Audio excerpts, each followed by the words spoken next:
You are listening to Author Shenanigans, two authors separated by a common language. We'll see how this goes. We've got 99%. Good morning. How are you doing? Okay. You? Excellent. Excellent. Doing well. Thank you. Keto? No, I didn't get that set up yet, but I shall shortly. So do you, you know what we're talking about, but to confirm, you have not read any of this, correct? No. Well, I was on a call when you were sending it through and harassing me. Just so you know, every time Slack goes off and I'm on another call, like on GoToMeeting, it cuts out. Well, then just close Slack. That seems like, a good choice. No, but I wanted to see what was going on. No, so, you're being the bad child at the back of the class. You're supposed to be paying attention to this particular call, but you weren't. Yeah. All right, I get it. So sorry, was there a point in that? Yeah. Yes.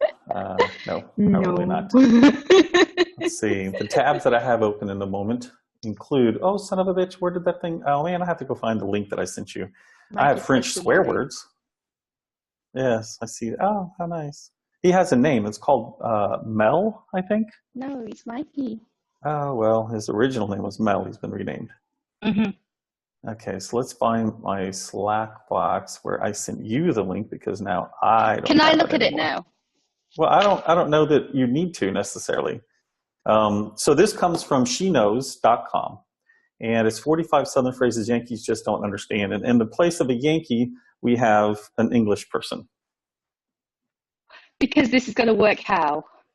Well, we'll see how well. I think the general idea is that you're not supposed to know these, but I bet you do. I bet there's quite a few of these that you actually understand. Right, so I'm not reading them. I'm just listening to what I'm you're just saying. I'm gonna first I'm just ask paying you. attention. Yeah, exactly. You're just the color commentary for this. So Okay. can you handle this? Two authors who are separated by common language. Mm. So here we go. Number one. And once again, this is from sheknows.com, 45 Southern phrases Yankees just don't understand by Heather Barnett. And what we're trying to do is find out how well does the English lady You're know. all business this morning.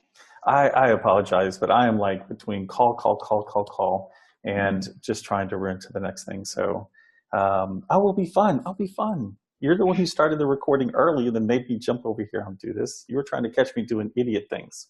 Mm-hmm. This is what I get. All right, access road. Do you know what the term access road means? I guess it's like a road onto a building site or something. Oh, so close, but not Really? even. No. Oh. An access road here in the South is the service road, the road that allows you to enter into the highway. So the one that goes next to the slip road. Oh, what? A slip road. No clue. It's not a slip road. It's a slip road onto the motorway, not the highway. Okay, so already in the first one we have two words that I don't have a fucking clue what you're talking about. I want to drink some coffee. You should have like a Molly mug or something on there. You'd be drinking your Molly mug and going, hello.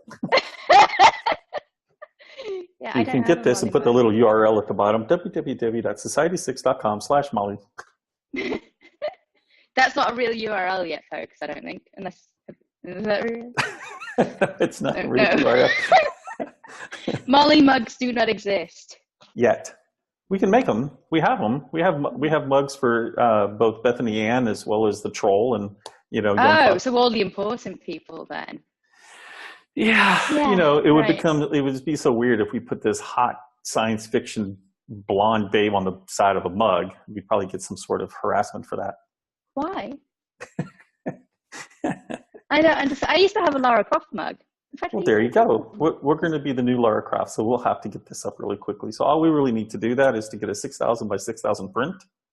So we can get with Andrew and ask him, so give him which one you want. And we can have it up in just a matter of a couple of days before this video comes out. So it could be a thing. All right. Cool. All right. A mind to. For example, well, if I give you a sentence, it's like, I got a mind to give that boy over there a real beating. Oh, right. I want to go and do this. Yeah, to consider doing something. Okay, yeah. I don't mind to do that. Okay, so that was English. Can we just like not say anything for 1 second while I take a sip of coffee? Because I don't want to spew it everywhere, and this is what happens. Normally, you know, don't.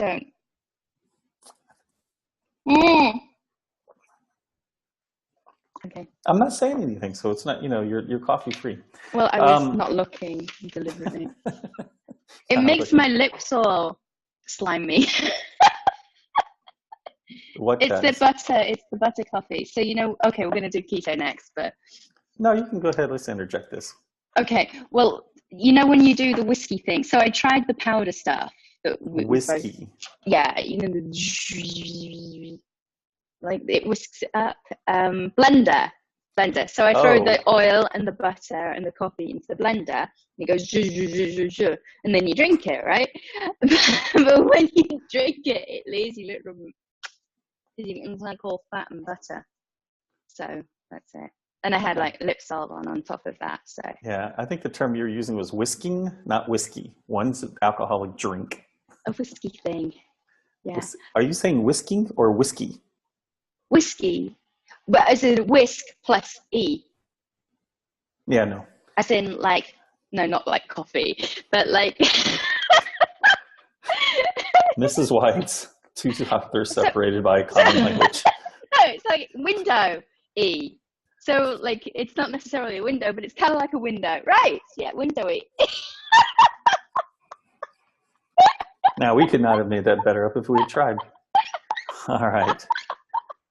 All right, so this is very apropos compared to what we were talking about last week.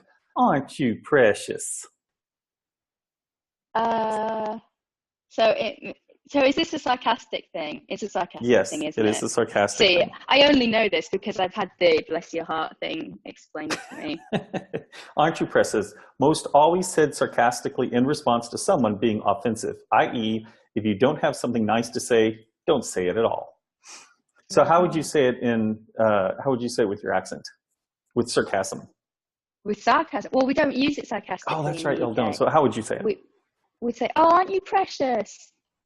I guess. But it's a bit archaic. Like people don't say that. They say, oh, and you do it in the third person as well. So, oh, it's actually cute. Oh, okay. No, we're very direct. Aren't you precious? Okay. Usually by the ladies of the southern area, not so many times the guys. And so what's the other one? Bless your heart. Yes, it might be on here. I don't know. We'll see. Okay. I haven't gone that far. I just realized that I understood most of these. So here's the term: barking up the wrong tree. Oh yeah, that's we know that one. That's English. So when I say we, it's me and myself and I. No, it's me and Mikey. Mm-hmm. So barking up the wrong tree is like going. It's really hard to translate it. Use it in a sentence. He's barking up the wrong tree. Oh, great! So you're supposed to. There's no context in that sentence. It's very straightforward. He's barking up the wrong tree. What do you need to confirm the sentence? He's mistaken or misguided is the concept or the context. Well, yeah, but it's action orientated as well, isn't it? So you're when you're barking up the wrong tree, it's like you're trying to push something. That has there's no kind of where to end up with it. Like you're not going to get the result that you want. You'd be mistaken or misguided, perhaps. Yes, but it's a little bit more specific than that, right? What? No, I'm talking to them, not you. You can continue chattering.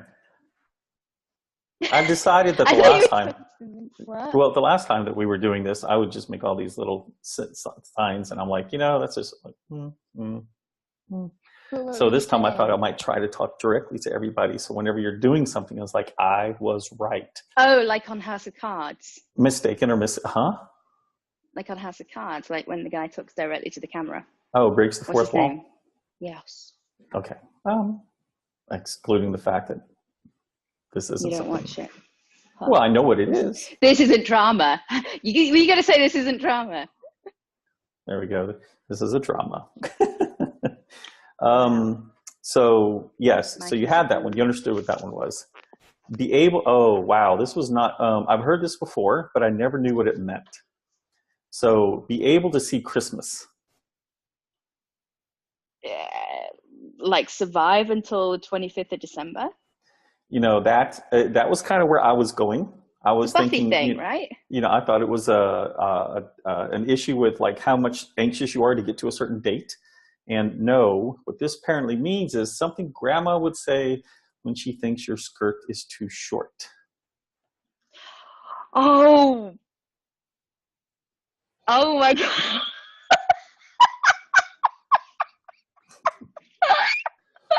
I'm surprised you didn't take that out. Look, you're even blushing now. This is why Michael never writes erotica.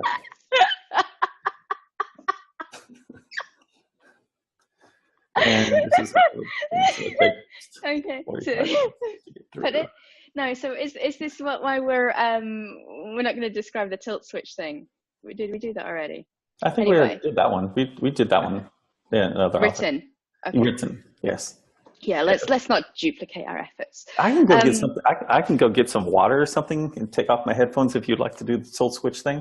Oh no! The whole point of doing it is to see your reaction as I explain it. No, that's okay. We're good. Okay. All right. So you're good with seeing Christmas. Yes. So the next one is bless your heart. Now you already know this one because you've looked it up. So what does it mean? This is when someone is. Hang on. This is really difficult to kind of focus on because keto brain, I guess. So this is when so they're saying, oh, bless your heart, which sounds like nice or a little bit patronizing and condescending. But actually, when I've heard them say it, it's like dead venomous, actually. Like I was watching. Oh, you mean like English? Huh? You mean like a pretty benign thing, but actually means something No. Yeah, maybe. No, but the other night when I wasn't sleeping and I watched a whole movie, and I think I watched 2 movies. One of the movies that I watched was Beautiful Creatures or something, and it's like witchy kind of stuff, right? So is this the one that came out not that long ago? Maybe it had Emma Thompson in it. Is this the J.K. Rowling book or no? That's no, Fantastic Beasts. No. Oh, okay. So this is Beautiful Creatures. So this is like all witches and casters and that kind of thing. Okay. And it's basically a new girl shows up at school, and there's this spat back and forth between the popular girl and the drab-looking new girl who actually, ends up getting the guy and all this kind of thing. Oh. Yeah, it was really sweet. I loved it. But anyway, the point of mentioning this was that they had like this dramatic back and forth, and it happened like 2 or 3 times like throughout the movie, and I'm like, shit, they really talk like that.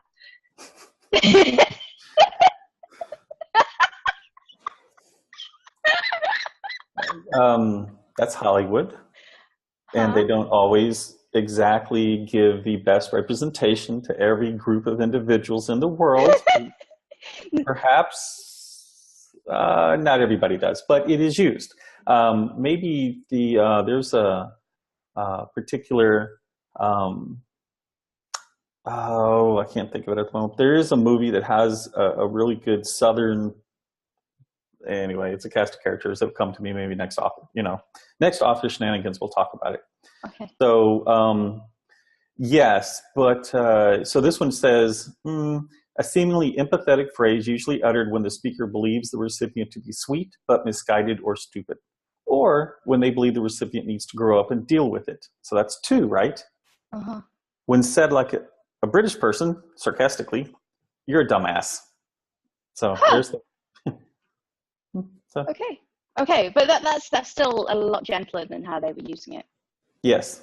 So that's what my thought was, is that a lot of people who are using this tend to only go to like the far extreme of doing this. So this next one is going to be too fucking simple for you. Ready for it? Yeah. Britches. As in trousers. Yes. Yay! All right, this one is going to be really, I'm not sure if you're going to, and most of these so far I've heard. So growing up in the South, I've heard these. I might not have the exact same definition of what these are, but it is definitely what I need and everything. The movie that I was looking for was called Steel Magnolias. So for everyone out there who has a clue, or if you ever get a chance to watch Steel Magnolias, you'll see a lot of the Southern in that movie. Is it a boring movie though? No, actually, well, okay, I'm a guy, so I didn't find it the most engrossing thing in the world because it's predominantly a chick flick. Oh, okay, maybe I'll enjoy it then. Yes, I think actually most people would. I found it to be pretty engrossing, even though I was made to watch it. Okay. So we'll go with this. All right, I'd be like, huh. I think from the word itself, the phonetically how it sounds, you might get this, but I'd be curious to see if you've ever heard of this. Ready? Caddywhompus. It sounds like something out of Willy Wonka in the Chocolate Factory. Which means what? I don't know. Okay, so you might look at it this way. My 4-year-old just started riding his bike, and then he got all caddywhompus, meaning he just kind of went sideways. You don't have a 4-year-old. No. This is my life, folks. This is why I can't seem to get through a normal paragraph. It's like that was just an example sentence to use the word caddywhompus. Okay, say it again. My 4-year-old was learning how to ride a bike, and he got all caddywhompus. I don't understand. He didn't, you know, a new kid, whenever they ride a bike, they can't ever do it right. They just go, rah, rah, rah, rah. Okay, so he didn't get upset and he didn't get hurt. He just fell all over the place. Sideways and everything else. You know, it's all caddywhompus. Okay, you know? so like a little puppy that goes running and then starts, you know, he's all caddywhompus. Oh, okay. So Michael tried writing his first scene in the new Michael book, and he went all caddywhompus. Well, the Michael, the character could. Michael, the author, shouldn't, or he's going to have problems. Okay. Oh, so this is, okay, tete-a-tete. Yeah. I did something to Molly. You had to, okay, I see how this is going to go. I'm on to your game, Miss Clarke. I'm on to your game. I wasn't keeping a score, by the way. But I noticed that you do. And yet, you'll be aware. Everyone else will be on to you. You've been listening to Author Shenanigans. 2 authors separated by common language. I'm Leigh Clarke, author of... I couldn't even say my name then. Here we go. That's right. Go ahead. Did you spell it right? Fuck off. You've been listening to Author Shenanigans. 2 authors separated by common language. I'm Leigh Clarke, author of The Ascension Myth. And I'm Michael Anderle, creator of the Arthurian Gambit. And you can check out other episodes on lawnfairies.com. Bye for now. Ciao. Arrivederci. Auf Wiedersehen.